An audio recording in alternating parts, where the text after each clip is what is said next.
মধ্যপ্রাচ্যে যুক্তরাষ্ট্রের সামরিক উপস্থিতি বৃদ্ধির প্রেক্ষাপটে কৌশলগতভাবে গুরুত্বপূর্ণ হরমুজ প্রণালীর আকাশসীমা আংশিক বন্ধ করে 3 দিনের সামরিক মহড়া শুরু করেছে ইরান।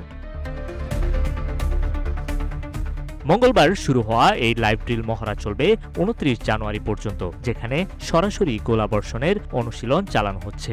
ইরানি কর্তৃপক্ষের জারি করা বিশেষ নোটাম অনুযায়ী 5 নটিক্যাল মাইল ব্যাসার্ধের মধ্যে ভূপৃষ্ঠ থেকে 25,000 ফুট উচ্চতা পর্যন্ত সব ধরনের বেসামরিক ও সামরিক উড্ডয়ন নিষিদ্ধ করা হয়েছে। বিশ্বের তেল সরবরাহের জন্য অত্যন্ত গুরুত্বপূর্ণ হরমুজ প্রণালী দিয়ে প্রতিদিন কয়েক মিলিয়ন ব্যারেল অপরিশোধিত তেল পরিবহন হয়। ফলে এখানকার যে কোনো সামরিক তৎপরতা সরাসরি বৈশ্বিক অর্থনীতিকে নাড়া দেয়।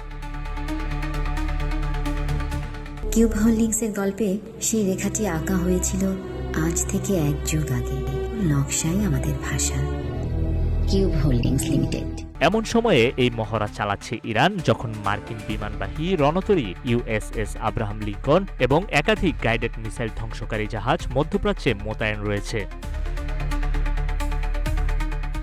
আইওয়ার এক অনুষ্ঠানে ডোনাল্ড ট্রাম্প ইরানের দিকে মার্কিন নৌবহর অগ্রসর হওয়ার ইঙ্গিত দেন। এরই মধ্যে পেন্টাগন যুদ্ধবিমান ও আকাশ প্রতিরক্ষা ব্যবস্থা জোরদার করেছে।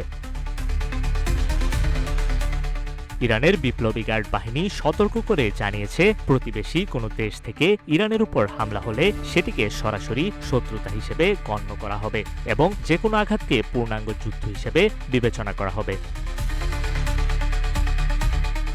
সৌদি আরব এবং সংযুক্ত আরব আমিরাত জানিয়েছে, ইরানের বিরুদ্ধে যে কোনো অভিযানে তাদের আকাশসীমা ব্যবহার করতে দেয়া হবে না। অন্যদিকে ইসরায়েলের প্রধানমন্ত্রী নেতানিয়াহু বলেছেন, প্রয়োজনে যুক্তরাষ্ট্রের সিদ্ধান্তের অপেক্ষা না করেই ইসরায়েল কঠোর জবাব দেবে।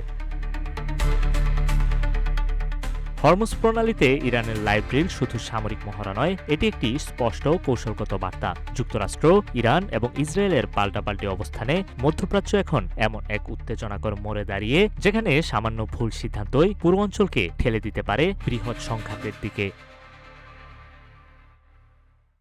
নিউজ ডেস্ক, রূপালী বাংলাদেশ।